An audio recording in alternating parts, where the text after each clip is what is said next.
సెలయేళ్ళు పారుతుంటే ఓ పిల్ల ఎరగులుగుతుండే లోన నదులన్నీ కలిసినట్టు పిల్లగా నవ్వెంత బాగున్నది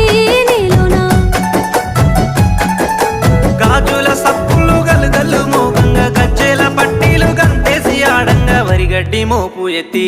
ఓ పిల్ల వయ్యారి నడుము పవే ఈ వేళ సిగ్గు